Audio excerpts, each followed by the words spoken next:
So my mom, she's probably one of the most inspirational, hardworking, and resilient women that I've ever known. So um, she graduated from Texas Women's University with her human resources degree, and then she went on for successful stints at Walmart, J.C. Penney, Interstate Batteries, and Yum Brand. And now she's I'm sorry, I'm a little nervous, guys. And yeah, and she's the chief HR officer at PFF. They do data analytics for the NFL, NCAA, and professional soccer. She's one of the top women in her profession, and I couldn't be more proud of her. Um, what? I'm not done yet. I'm not done. I'm not done. I'm not done. That's not all that she is. She's an amazing wife to my dad, Darren.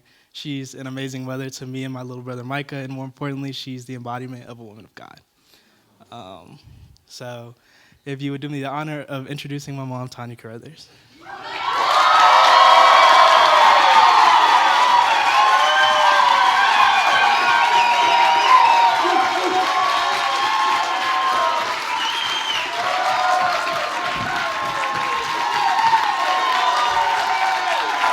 Sit down, sit down, sit down, sit down. Good job, son. That's awesome. I'm okay. Now I'm gonna have to get myself together and not cry because I was like, oh, I wasn't expecting that.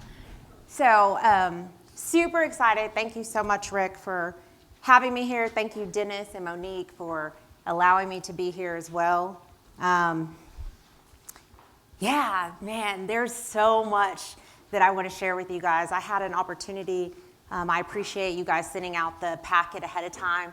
I'm nerdy. I love data. Obviously, I work for a data analytics company, and so I went through the survey. I read y'all's responses, and I really tried to formulate my presentation to align with some of the key themes that I saw pop out in your survey. There was 3 things that I saw that I wanted to really hone in on, but before I jumped into that, I really want to just kind of tell you a little bit about who I am. So obviously, cat's out of the bag, I'm DC's mom. So I told him I wouldn't do too many embarrassing pictures and things because he has to go back to school with y'all, so I wouldn't do that. But obviously, this is up here in the top left, that's our extended family. It's our tribe. He has his younger brother that's standing by me with his dad, and I don't know if y'all recognize, but Mia is his girlfriend, and she's now part of our family as well, and she goes to ACU, so we love having her. And then we have our siblings, and then our parents. I don't know what my father-in-law is wearing with that hat and Snoop shirt or whatever he did for his Christmas sweater. And then our nephew, who's also our godson, Christian's there in the middle, so he keeps us all on our toes. I am the chief HR officer for PFF, so that is Pro Football Focus or Professional Football Focus. So if I'm a huge sports fan, so if you're into it, if you do fantasy, if you do any of that, you know who PFF is, right? I am the number 1 person in my fantasy league. I'm the only female, and it's because I look at our stats for sure. And I don't give out any information to anyone competing against me. So I get to go to some of the games. That's me at the Bengals game. Obviously, my husband, who's back there, we've been married for 21 years. It'll be 22 in October, and he is my gift. So I love that man for sure. And then up there, we actually just in December, we released a book. So The Power in Being Broken, which there's power in being broken. And so I'll talk a little bit about what led us to that and really what God called us to for writing that. But all right. So first, let me just, address probably what everyone wants to know. Why do I have a boot on my foot? Right? Everyone's kind of been asking me as I've walked around and what got me in this position. So I really can't talk about my leadership journey and some of the things that I do in my corporate world and what God has called me to do. I really believe that me working in corporate America is my mission field. I don't serve in a ministry. I'm not overly into church necessarily. I have a great relationship with Christ, but not in a traditional sense where I think sometimes we think about Christianity. But I absolutely look at my opportunity in the world and in the workplace where I get to be a light for him and bring people to his kingdom. So that's what I do. That's more of my ministry and my mission field. And so we'll talk a little bit about that. But my foot. So, oh geez, in April of 2022, so about a year and a half ago, I was on a business trip. I was in Cincinnati. My company's located in Cincinnati, so I go there about every 6 weeks or so in this new remote world of working. And I don't know how I feel about that, but it is what it is. And so I was there on a business trip, had a full day of meetings, and had left. So my boss, if you're not a football fan, my boss is Chris Collinsworth. So he's all that he is on Sunday Night Football, and he's the same in the office. He's Chris. So anyway, we had a full day of meetings. I had left and went and just did a little bit of, I was like, oh, let me just grab a quick meal and before I go back to my Airbnb.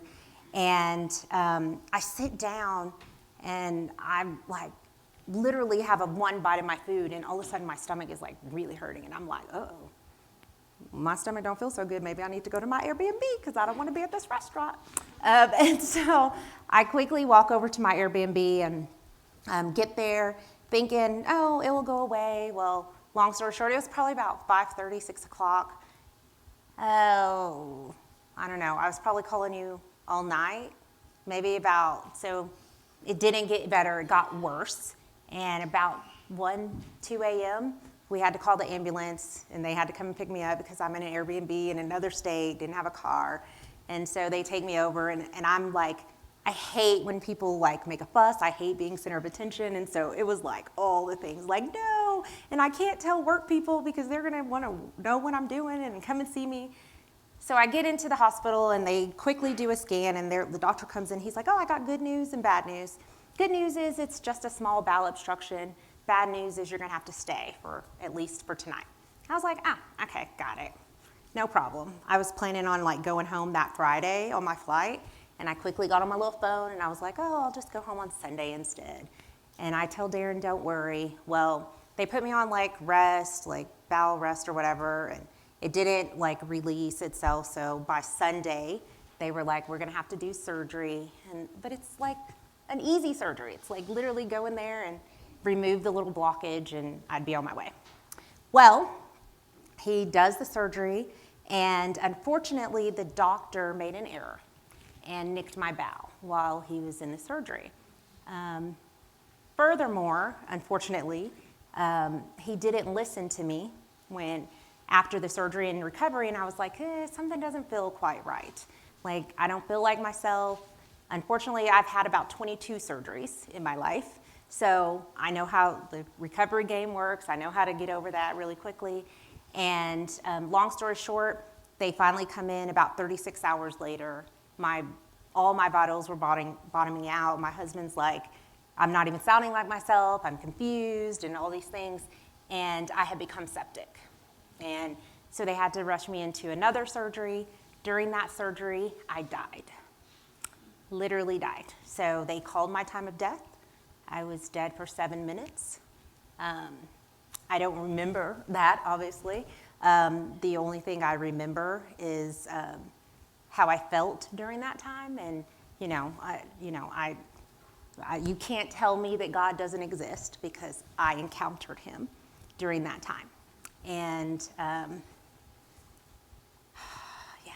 so I can't remember the gentleman's name that was sharing from Dayspring. But one of the things that even resonated what he said is, in the Bible, God only answers 3 questions. And I will tell you, during my time with him, he was exactly that way. Like, I had all the questions. Like, all right, Lord, now I'm with you. I got my whole list. Let's talk about all these things I've went through, and I need all these answers, and why. That ain't how it works. And so my encounter with him, I can't talk about anybody else's encounter, but mine is ultimately the only answer God gave me is, I need to trust who he is. And if I really love him, then that means that I would love others. because that's who he is. God is love. That was his answers for me. Like the big questions that I had, those were his answers. So I think it was about 3 weeks. I was in a coma. During that time, my husband went through some stuff. Obviously, our boys had to fly out to Cincinnati. I don't remember them being there because I was in a coma, but I think they all thought that I wasn't coming home. And a month and a half later, I was care flighted from Cincinnati back to Dallas. I was finally stable enough to at least go home because we're from Dallas. And then I was in the hospital for another month and a half after that. So why my foot? Well, when I coded, the techniques that they use, and they put you on like ECMO, they have to go put all these pressors and things to kind of keep your heart pumping, and it cuts off all of your circulation to your extremities. And so both of my feet didn't work when I first woke up. They literally were talking about amputation. I should have lost both of them, including my hands. I couldn't write, I couldn't see, I could barely talk. I had to learn to eat again. I had to learn to swallow. I had to learn how to do all of those things. And so that's why I have my boot. I obviously still have my foot at this point. We're constantly praying about what's the next thing. I've had to go through a lot of treatments, a lot of surgeries and different things. Right now, I actually have another surgery planned on the 19th. Where they're going to do a full ankle replacement because I have full neuropathy, I have foot drop, it doesn't work. And I think that's probably the most impactful thing for me because I'm a runner. I went to college on a track scholarship. I ran track in college. And to know that I'll never run again, that's probably the hardest thing out of the whole situation. But at the end of the day, man, I'm here. I'm standing before you. I live a full life. Very full, and I enjoy every single minute of the day. So that's why I have a boot. And that's it. It is what it is. So now that we got past that, so let's talk a little bit about leadership and why you guys are here and some of the lessons that you're trying to learn. In my day job, what pays me, I guess, I am the chief HR officer, so I'm responsible for all the talent, all the compensation, all the leadership development, all the things that fall under HR for PFF. And one of the things that I've learned through the course of my career, and DC talked about the companies that I've worked with, starting at Walmart. I was very fortunate, being able to work at the world's largest company in the beginning of my career. In the 7 years that I was there, I had 6 different promotions. They believe in driving and working really hard and rewarding you for that.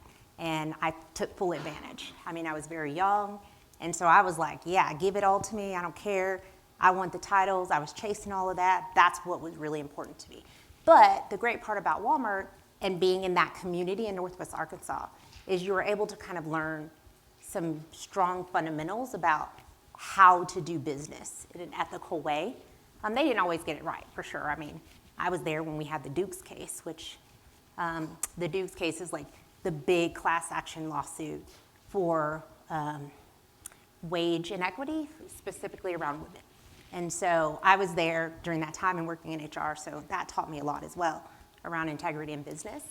But then we moved back to Dallas, and I had an opportunity to go to JCPenney, which is a great retailer. If anyone knows anything about JCPenney, at the time, it was 2012, I believe it was, they were still kind of your grandma's department store, I guess, or the department store that sent out catalogs in the mail. I don't know who does that anymore, but that's what they did, and we had a loyal base of customers. But we had Ron Johnson come in when I was there about a year and a half in. And Ron Johnson, Google him if you haven't studied him in your business class yet. I'm sure there's some case study out there that y'all probably talk about. But he was amazing. He was all the flair and sexiness of working in retail. He had a background with Apple. He was coming from Target. He was like the cool kid on the block and came in. The first day he started at JCPenney, we literally had a rock concert on the yard at JCPenney. Like, that was the environment. So he was like changing it all and everyone was excited. Well, fast forward like 6 months into his tenure, he's like, he brings all the HR team together and he's like, all right, I have my plan and my vision and what I want to do. And the first thing is I'm going to cut 40% of the people. Okay. All right. So we're going to just lay off 40% of the people. Okay. And as an HR person, you know, this is what you're supposed to do. You take your orders and you kind of say, all right, well, we're going to execute it. We're going to hand out severance packages. We're going to do all that. And he's like, oh, no. But we ain't got time for like doing all that. We're just going to bring everybody into the auditorium. And then he wanted us to like literally section off the auditorium. So like if you got a specific color, you were in a specific area. There were 3 areas. If you had this color, you go over here on this side. That means that you're going to keep your job. If you come in here and you get this color, you may keep a job, but it's going to be in a different area and you don't get a choice. And then if you get this color, today is going to be your last day. And when it's your last day, while you're in this auditorium, we have security and everybody packing up your desk. And we have like people that have been at the company for like 20, 25 years. Okay. So that was my first introduction into HR and how I will never treat someone ever again and why culture matters. Fast forward, after we did that, I mean, it's everywhere. Like if you can go and, like I said, Google it, and he destroyed the company within 18 months. Like the board actually kicked him out because it was so bad. But after we did all the layoffs, then he eliminated all of HR. And so I was like, okay, cool. Thank you, Lord, for that, because I didn't want to work there anyway. And he just kind of like gave me a little shove out of the door.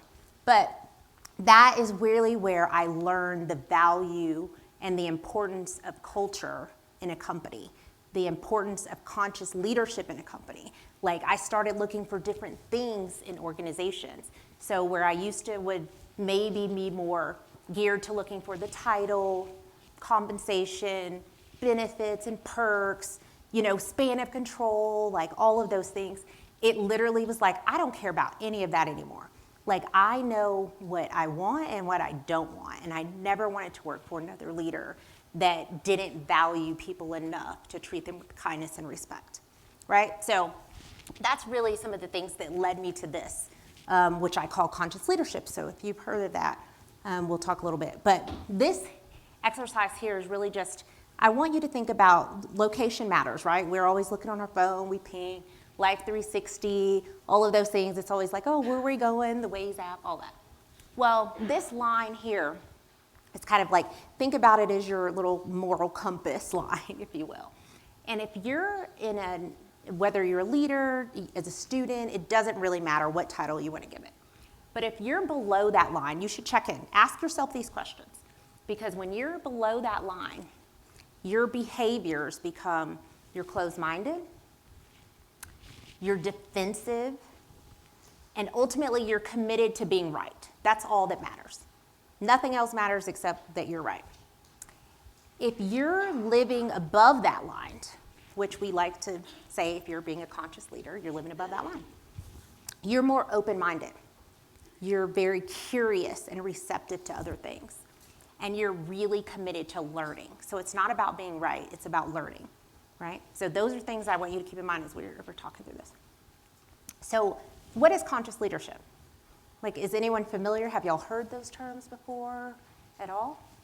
Oh, great, I love teaching this stuff.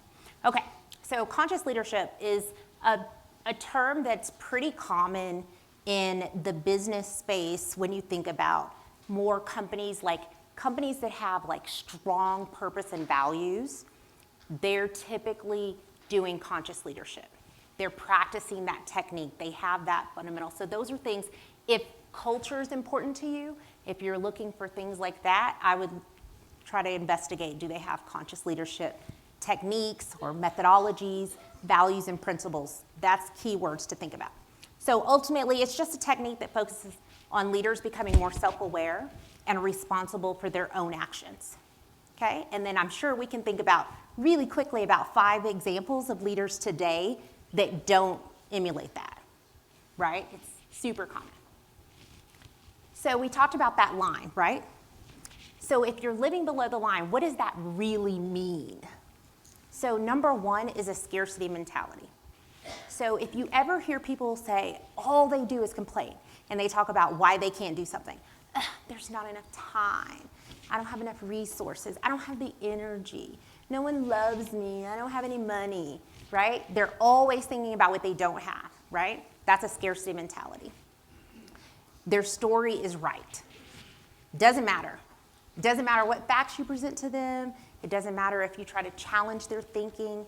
They're always right. Okay? External threats.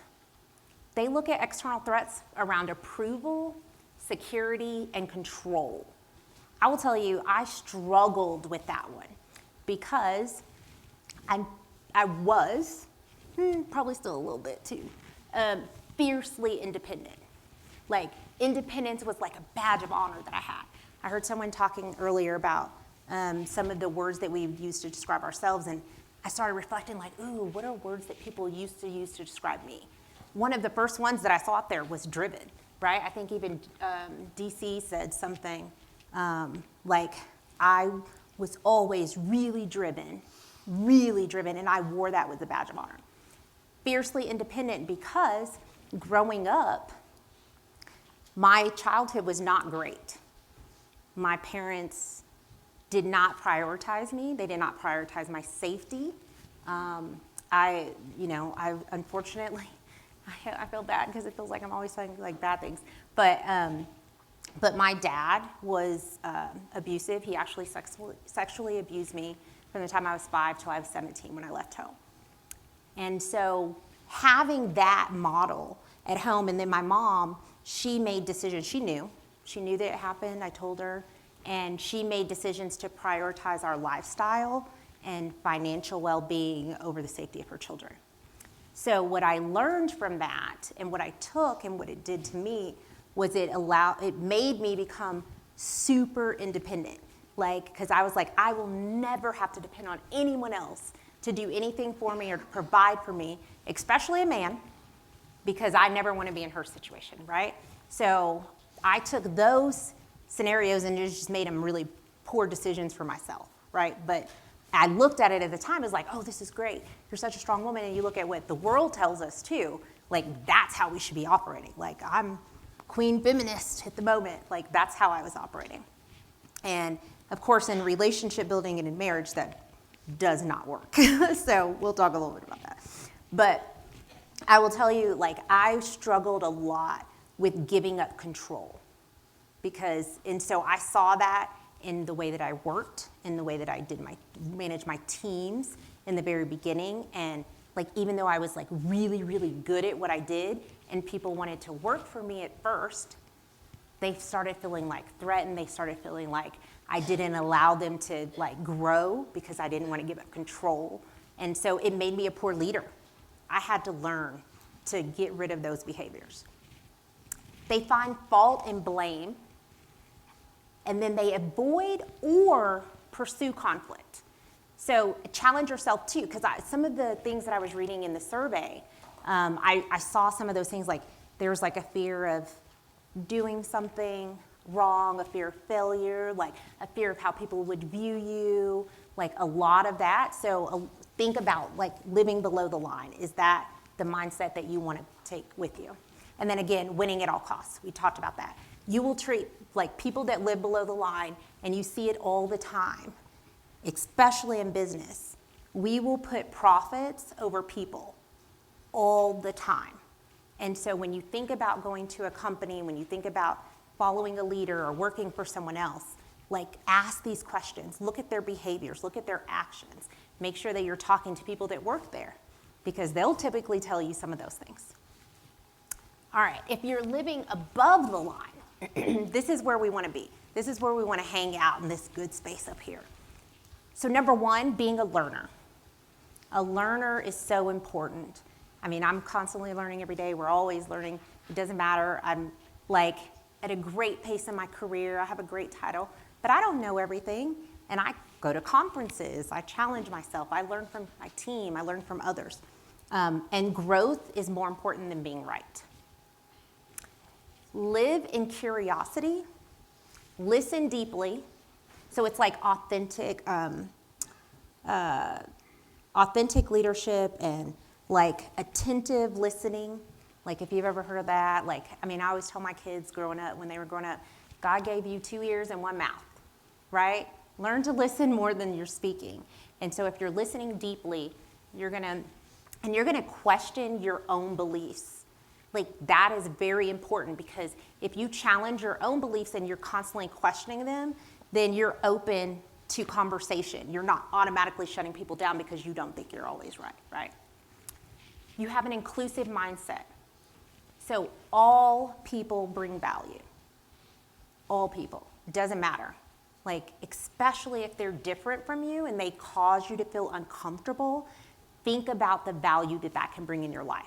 I will tell you, I've had some of the most growth in my life by a relationship with someone that's so different that I never thought I would be associated with or learn from. I know Catherine Lee, she was speaking earlier, and she's a great friend of mine. I serve on the board at Pure Hope. We've done a lot of stuff together.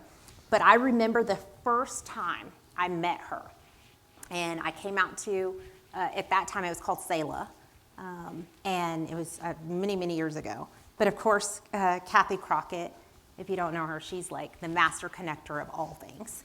And she had invited me out here to this leadership, women in leadership group. And I remember right before I left home to go out there, it was like an hour and a half drive. And I decided, let me open up the book, very similar to like you guys' workbook here. And I started looking at everyone's profiles. And I was like, whoa, well, why am I going here? I think they got the wrong Tonya. I'm not supposed to be in the same room with some of these people. So the self-doubt starts creeping in, right? But there was one lady specifically, her name is Ann White, and she's from Atlanta, and she's a minister, a Bible teacher. She's a New York Times bestselling author. She's done some great Bible studies.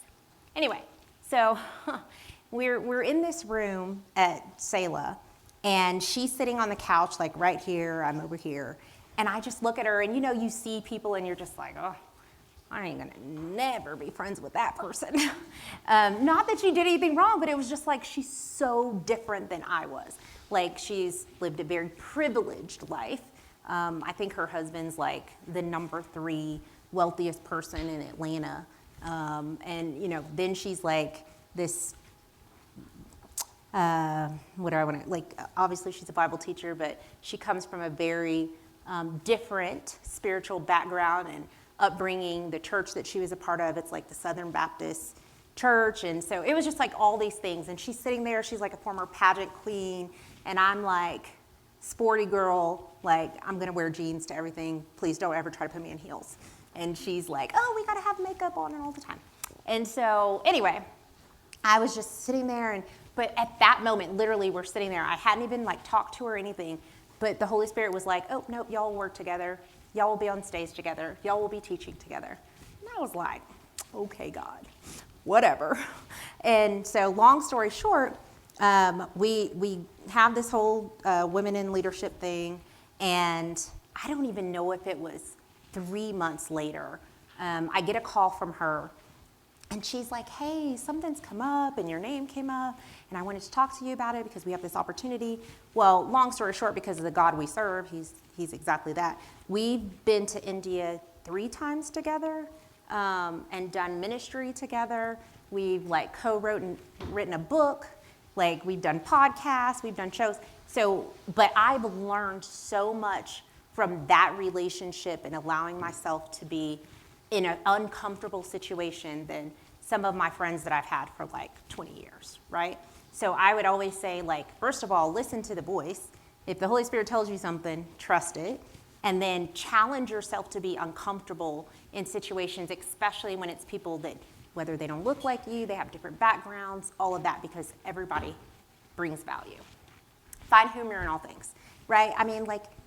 Honestly, with some of the challenges and trials that I've experienced in my life, if I didn't have a sense of humor, I'd be like super depressed and like laying in bed and never wanting to get out, like, because life sucks sometimes. I mean, I don't know how to like sugarcoat that, but maybe you haven't had the experiences I had or haven't ever had any rough experiences, but just wait, it will happen, right? Especially if you're gonna follow God. Like, he's gonna challenge you because he knows that if he can make you uncomfortable and put you in situations that stretch you, it only leads more to your dependence on him, right? And he likes to show you that. So ultimately, finally, be a creator and solution mindset. That is one of the most important things about living above the line, is you're gonna come to situations and scenarios with solutions in mind, not always coming with a problem, right? And if there is a problem, say, hey, I've identified this problem, but I thought about it, and what if we do this? What if we do that? Like, don't just state the problem and walk away. That is not conscious leadership. So if we're gonna practice, so I give you some little bullet points to think about. How do you do this in practice, right? Here's some questions. How am I creating or keeping this drama going, right? So if you think about some of the situations that you may find yourself in, so there's this other tool called the drama triangle. There's in a book by it, and it talks about some leadership principles and what you should do. And so I would say, for me, it really showed up in my life with my relationship with my mom. So, I kind of share a little bit about growing up.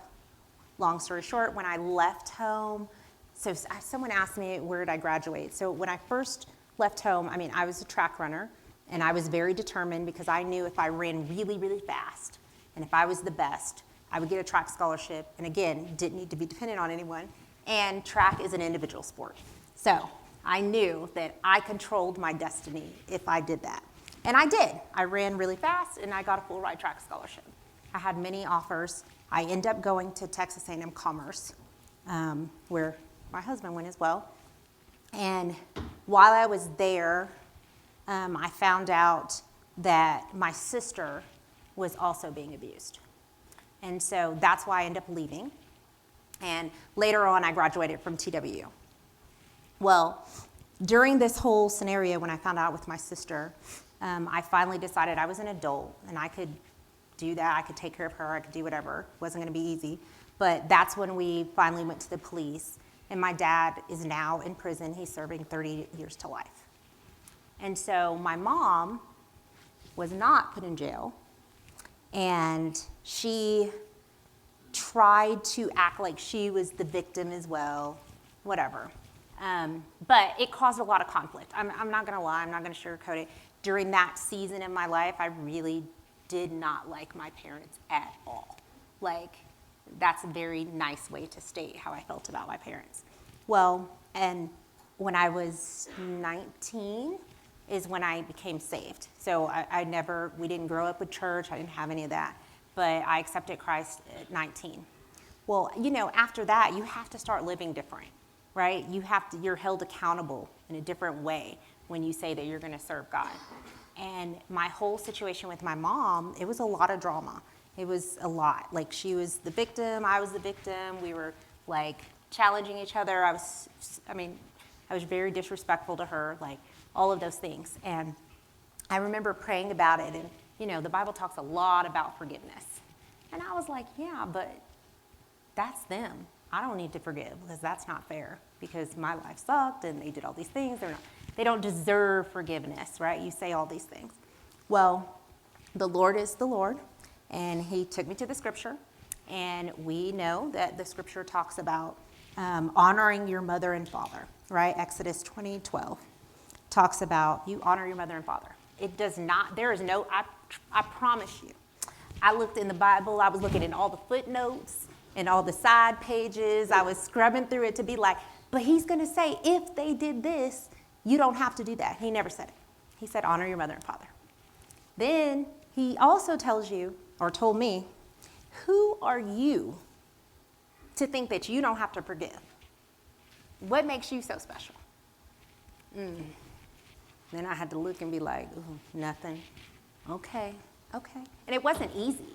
Like, I don't want to sugarcoat that by any means. Like, it was probably one of the hardest things I've ever had to do is to forgive my parents. But I have. And my relationship with my mom now is very different. I mean, we have boundaries in that relationship. So in this little triangle that we have boundaries. Like, she knows, my mom has never kept my children. I don't even think y'all have ever been alone with her, ever. She knows that. She'll never be the grandma. She gets to miss out on a lot of things because of her choices, but at the same time, I honor her for being my mom. She gave me life, all of those things, and I respect her, you know. But I would say the drama triangle showed up in my life, and I had to really start challenging myself and like, what am I doing in this situation to keep it going, right? Am I honoring her, or am I allowing her to continue to bring me down, right? Whether it's family, whatever it may be. Then you say, like, you ask yourself these things. What do I have to believe? How do I have to behave? Because these are things you can control, right? You can't control what other people do, but you can control what you do. What do I have to say or not say, or feel or not feel, right? And that was another big thing for me. I mean, like, especially with our book coming out. So our book came out in December, and at first, old Tonya would have been like super worried about like, well, what is the rest of the family gonna say? Are they gonna like invite me to Thanksgiving dinner? Like, can they tell, because they would try to tell me how I should feel, how I should handle things. Like, in the culture, in the Black culture, in a lot of families, secrecy is a big deal. What happens behind closed doors stays behind closed doors. They don't believe in like therapy, for one. We were talking about this at dinner. They don't even really believe in therapy because they believe you're airing your dirty laundry, you're telling your business, right? Same thing, like going to the police, reporting things. So I was very ostracized by my family when it first happened, because I removed my dad, my parents were very successful in their community, very, very successful. And so again, also very common in the Black culture is they kind of provided for other families and other households. So when I reported him and he had to go to prison, we were also taking food out of their mouths, right? And so very kind of like, it didn't turn out well for the way my family treated me at the time. But I had to learn, what can I control, and I can't let other people dictate that. So the next thing is choosing curiosity over being right. So we talked a little bit about, if you're living below the line, you want to win at all costs and you're always right. If you're living above the line, you want to learn and have curiosity in that. So questions you can ask yourself, right? How does this show up in real life? How could the opposite of my story be as true or truer than my story? Okay? How is the person or situation the opposite of how I perceive them to be? Or how am I just like the person or situation I am judging? So in my work experience, when I started at Interstate Batteries, Interstate Batteries is a great company, love it, great purpose and values, love it. I mean, just great leadership. I think there's even, do you know Chris Willis? Do you know? Carlos was there, yes. So great company, great leadership at the time. And my first day joining IB, it's like I usually come in companies and I'm like the Terminator, like I get to come in and like change stuff up. Like that's one of the things that I'm kind of known for. So I think people kind of run sometimes. But I started on this team, and there had been a young lady, she was another HR leader, that was leading the team before I got there. And literally my first day, we go to the welcome lunch, we get back, and she's like, hey, by the way, today's gonna be her last day, I need you to go fire her. I was like, what? Like, y'all didn't know this before I got here? Like, y'all didn't want to take care of it? Like, what a horrible experience, and I didn't want to do it, but of course I did it. Well, it made me put her, this other HR leader, I didn't respect her. Like, I put her in a different category because I was like, well, she was a poor leader, she didn't communicate, and she put me in this horrible situation. And so that kind of carried on as I went into some other meetings. Well, there was a situation where I literally didn't. So integrity and authenticity are like my 7th and 8th value, if you will. So at Interstate Batteries, there's the 6 company values, and then you get to write out what your 7th and 8th. Integrity and authenticity are mine. Like, if those things are challenged, you typically see maybe a little bit more of a direct communicator, let's just say that in me. And so she had challenged, she had a lack of integrity in my eyes. And so we were sitting in this room, and she did something that was clearly not above the board. And I called her out, and I was super like direct and like very, very, very command and control. I'm sure y'all have done strength finders, all those things. So my number 2 strength is command. And so that absolutely came out in that meeting. And afterwards, I kind of sat back and I was like, oh, that was not good, Tonya. That was not a good representation of who you need to be. It wasn't a good representation of a good leader.